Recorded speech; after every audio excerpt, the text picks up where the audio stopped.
Trump અને Musk વચ્ચે તણાવ બન્યો તીવ્ર. અમેરિકન અબજોપતિ અને ટેસ્લાના સીઈઓ મસ્કે કહ્યું કે જો હું તેમની સાથે ન હોત તો ટ્રમ્પ ચૂંટણી હારી ગયા હોત. તો સામે ટ્રમ્પે ધમકી આપી કહ્યું, મસ્કની કંપનીઓના બધા જ કરાર રદ કરીશું, સબસિડી પણ બંધ કરીશું. આ ઘટના પછી મસ્કની કંપની ટેસ્લાના શેર 14% સુધી ઘટ્યા. પ્રધાનમંત્રી નરેન્દ્ર મોદીની જમ્મુ કાશ્મીરની મુલાકાત પહેલા રામબનમાં સુરક્ષા કડક. પીએમ મોદી આજે રાજ્યની મુલાકાત દરમિયાન 46,000 કરોડ રૂપિયાના મોટા માળખાકીય પ્રોજેક્ટ્સનું કરશે ઉદ્ઘાટન. ભાજપના સાંસદ રવિશંકર પ્રસાદના નેતૃત્વમાં સર્વપક્ષીય સંસદીય પ્રતિનિધિ મંડળ પહોંચ્યું બર્લિન. રાજદૂત અજીત ગુપ્તાએ 9 સભ્યોના પ્રતિનિધિ મંડળનું કર્યું સ્વાગત. આતંકવાદ સામે ભારતના એકતા અને મક્કમ વલણને વ્યક્ત કરશે.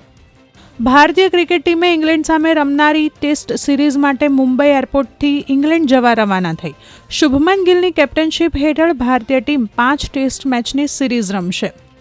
આજે નિર્જલા એકાદશીના અવસર પર ભક્તોએ હર કી પૌડીમાં પવિત્ર સ્નાન કર્યું અને કરી પ્રાર્થના.